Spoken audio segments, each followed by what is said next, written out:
राहुल जी गांधी साहब, इनसे मैं रिक्वेस्ट करूंगा कि आप सभा को संबोधन करें। काँग्रेस पक्षाचा जोरदार टाळ्या वाजवायच्या आहेत। इकडच्यांनी बसून घ्यायचं आहे, तिकडच्यांनी बसून घ्यायचं आहे। रमेश चेन्नीथाला जी,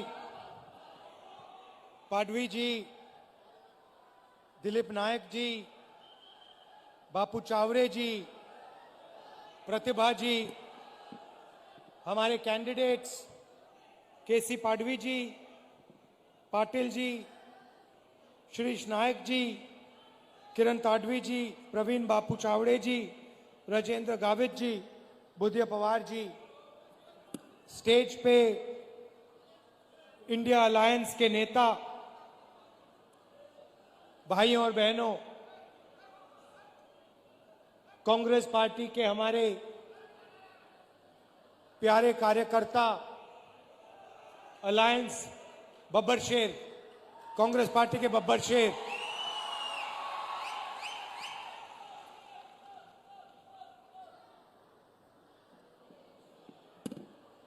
ये जो लड़ाई है ये विचारधारा की लड़ाई है। चुनाव हो रहा है मगर दो विचारधाराओं की दो सोच, ये विचारधारा की लड़ाई है। चुनाव हो रहा है मगर दो विचारधाराओं की दो सोच की टक्कर है। ये कांग्रेस पार्टी कहती है, इंडिया गठबंधन कहता है कि देश को संविधान के माध्यम से चलाना चाहिए।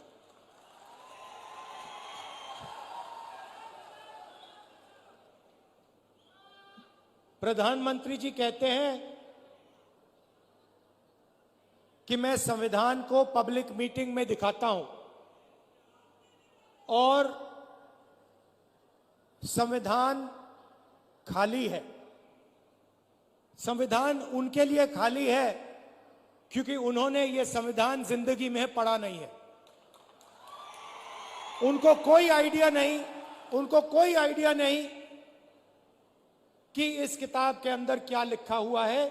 इसीलिए प्रधानमंत्री जी के लिए यह संविधान खाली है। वो कहते हैं कि लाल रंग का संविधान राहुल गांधी दिखाता है। देखिए इस पर क्या रंग है, नीला है, लाल है, हमें कोई फर्क नहीं पड़ता। इसके अंदर जो लिखा है उसकी हम रक्षा करते हैं, उसके लिए हम जान देने को तैयार हैं। तो एक तरफ कांग्रेस पार्टी, इंडिया गठबंधन जो संविधान की रक्षा कर रही है, मैं आपसे पूछना चाहता हूं, और आदिवासी भाई और बहन इस बात को सबसे अच्छा समझेंगे। आज हमने यहां बिरसा मुंडा जी, भैया थोड़ा सामने से हटिए, थोड़ा सामने से हटिए। ये आज हमने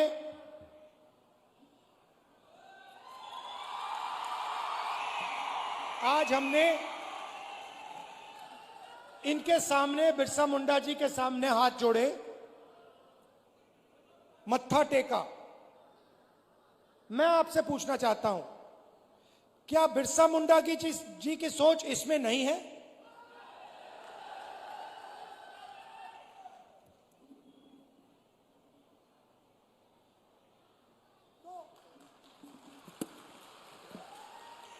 तो नरेंद्र मोदी जी कहते हैं कि यह संविधान खाली है, खोखला है, इसमें कुछ नहीं है। मैं नरेंद्र मोदी जी को समझाना चाहता हूं, और प्रधानमंत्री जी आप अच्छी तरह सुनिए क्योंकि आप देश के प्रधानमंत्री हैं।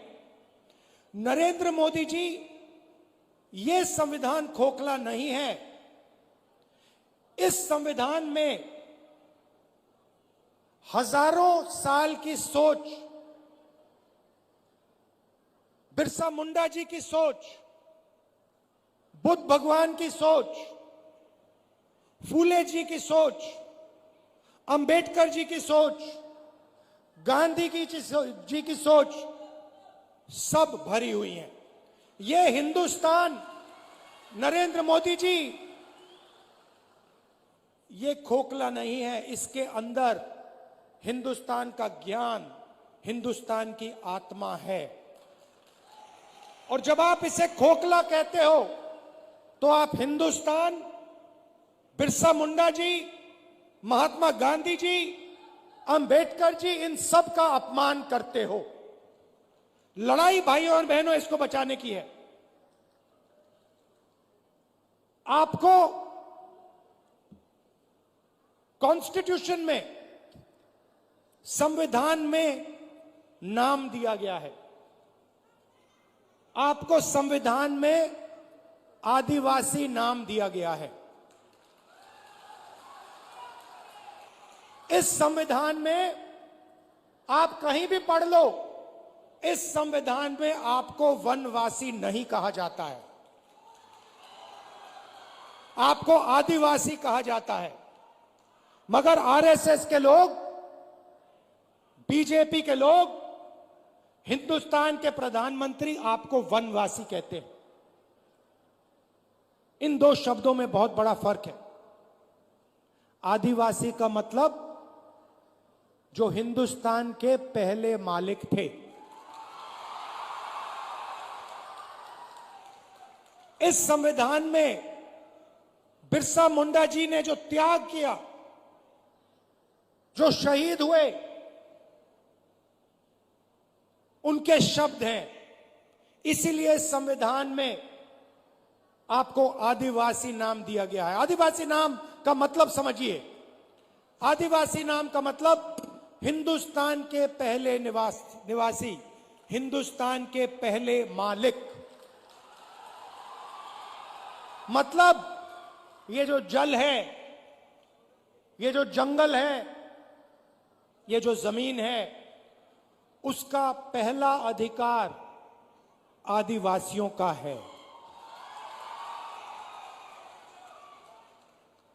ये बात, इसके लिए बिरसा मुंडा जी लड़े थे कि जमीन हमारी, जल हमारा,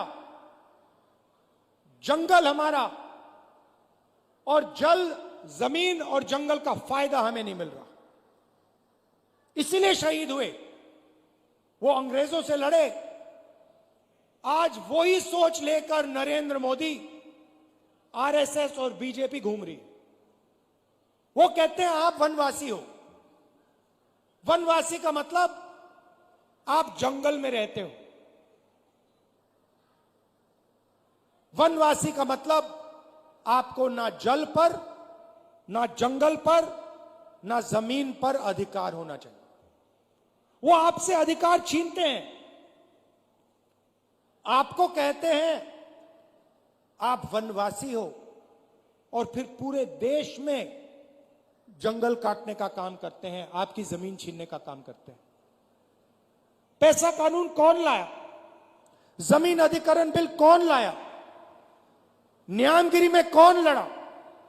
कांग्रेस पार्टी लड़ी, इंडिया गठबंधन के लोग लड़े।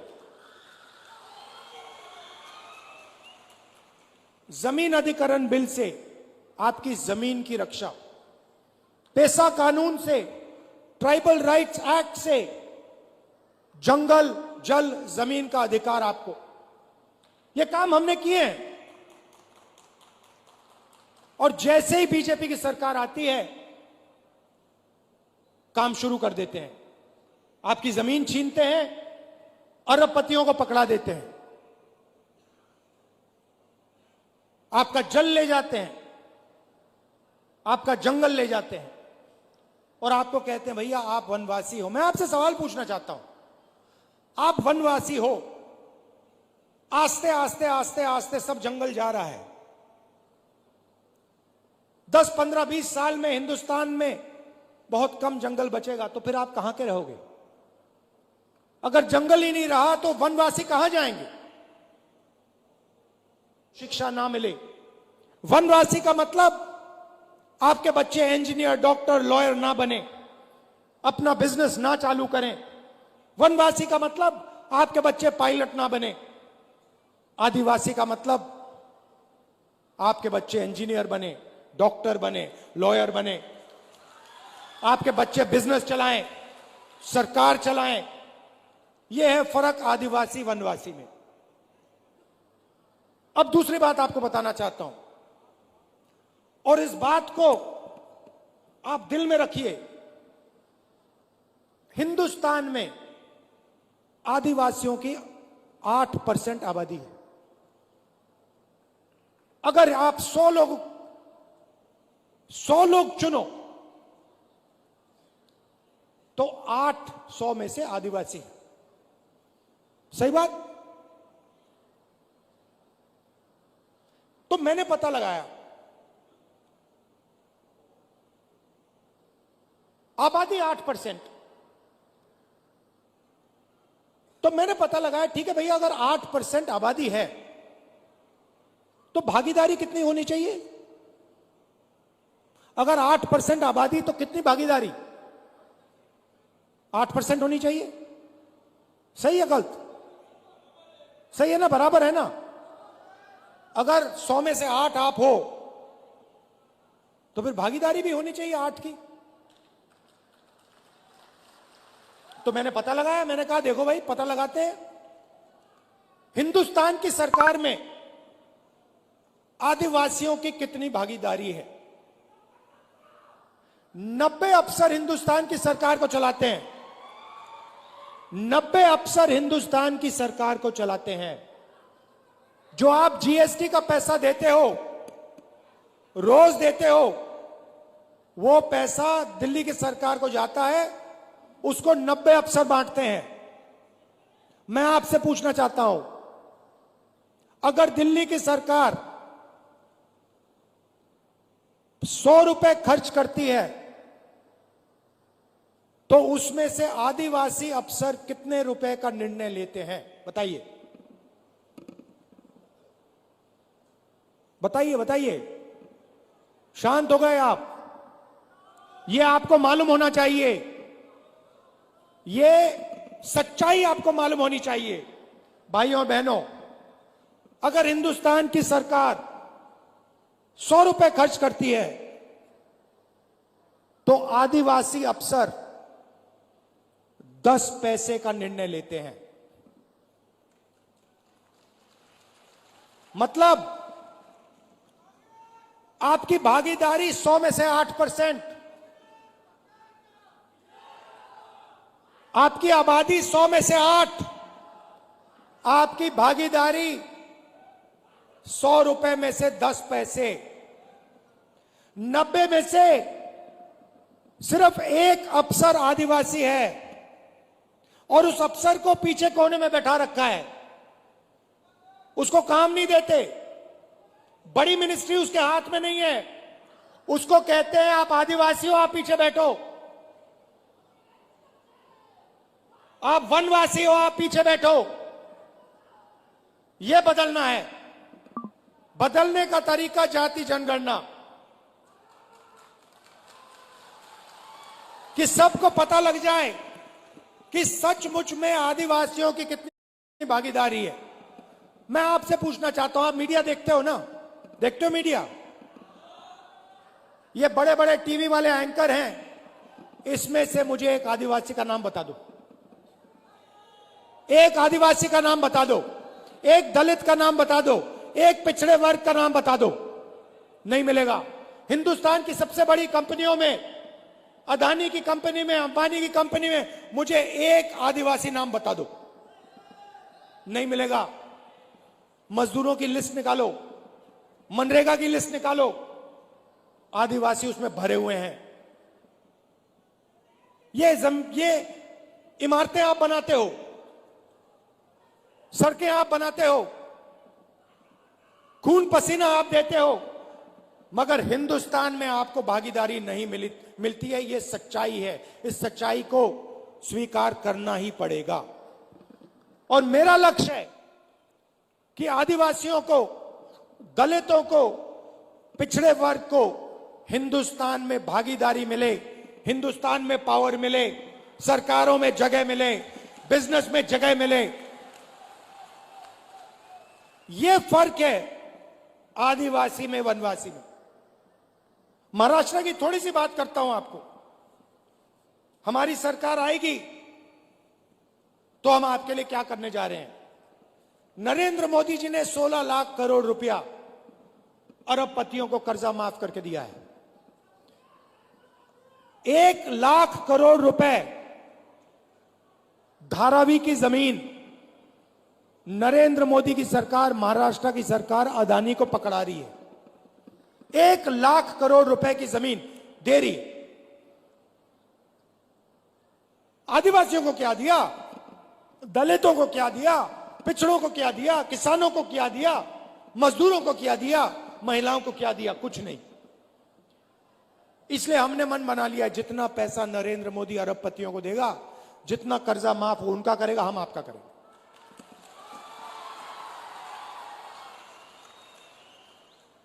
तो सबसे पहला काम, महालक्ष्मी योजना, अच्छी तरह सुनिए।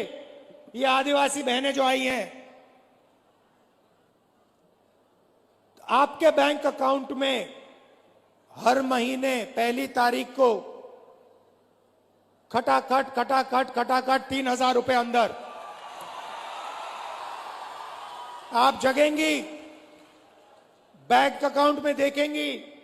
और महाराष्ट्र की सरकार, कांग्रेस पार्टी की सरकार, इंडिया गठबंधन की सरकार ने सुबह ही आपके बैंक अकाउंट में 3,000 रुपए डाल दिए होंगे।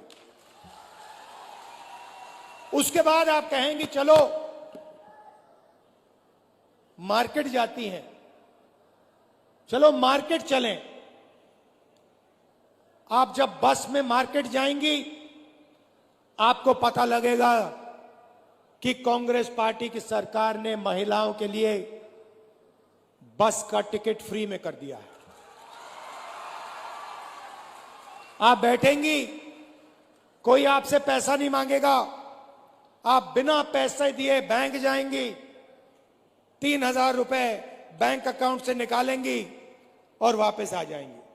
और जब भी आपको बस की जरूरत पड़ेगी, महाराष्ट्र में आपको कहीं भी जाना हो, महाराष्ट्र की महिलाओं से 1 रुपया नहीं लिया जाएगा। अब किसान कहेंगे, राहुल जी आपने महिलाओं को 3,000 रुपए दे दिए, इंडिया गठबंधन की सरकार ने महिलाओं को 3,000 रुपए दे दिए, हर महीने जनवरी, फरवरी, मार्च महिलाओं के बैंक अकाउंट में आ जाता है, फ्री में बस में घूमती हैं, हमारा क्या होगा? सब किसान कहेंगे। मैं उनको कहना चाहता हूं, 3 लाख रुपए तक का कर्जा आपका माफ होगा। और जब आप धान, सोयाबीन, कपास बेचोगे तो आपको सही दाम, minimum support price Congress party की, इंडिया गठबंधन की सरकार देगी। जाति जनगणना की मैंने बात कर दी। हम महाराष्ट्र में जाति जनगणना कराएंगे और पता लगाएंगे कि आदिवासियों की कितनी भागीदारी है संस्थाओं में, सरकार में, ब्यूरोक्रेसी में। आदिवासी, दलित, पिछड़े वर्ग के कितने लोग हैं। पार्लियामेंट में मैंने कह दिया है, लोकसभा में नरेंद्र मोदी के सामने, कांग्रेस पार्टी की सरकार जाति जनगणना करेगी। और ये जो 50% का आपने रिजर्वेशन पे दीवार लगा रखी है, उसको हम तोड़ के उड़ा के फेंक देंगे। रिजर्वेशन को हम 50% से आगे ले जाएंगे। लोकसभा में मैंने बोला है, ये वायदा मैं आपसे कर रहा हूं, जाति जनगणना और 50% की दीवार कांग्रेस पार्टी की सरकार दिल्ली में तोड़ेगी, महाराष्ट्र की सरकार यहां तोड़ेगी। जाति जनगणना हम करके दिखाएंगे। सबसे ज्यादा कष्ट गरीबों को इलाज से होता है। गरीब किसान को दिल का ऑपरेशन करना हो, पेट का ऑपरेशन करना हो, किसी को कैंसर हो जाता है, कैंसर का इलाज करना होता है, तो गरीब किसान कर्ज में डूब जाता है, आत्महत्या कर लेता है। इसलिए आपकी नई सरकार, इंडिया गठबंधन की सरकार, महाराष्ट्र में सबको 25 लाख रुपए तक का बीमा देने जा रही है।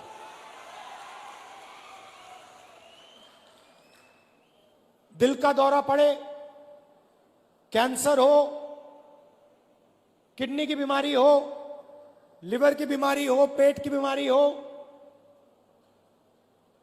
आप अस्पताल जाओगे, 25 लाख रुपए तक का इलाज आप मुफ्त में करवाओगे। और युवाओं को, बेरोजगार युवाओं को 4,000 रुपए प्रति महीना, जब तक वो रोजगार पा लेंगे। और 2.5 लाख सरकारी रोजगार जो नरेंद्र मोदी और बीजेपी की सरकार, महाराष्ट्र की सरकार नहीं दे रही, वो हम आदिवासियों के, दलितों के, पिछड़ों के, गरीब जनरल कास्ट के लोगों के हवाले कर देंगे।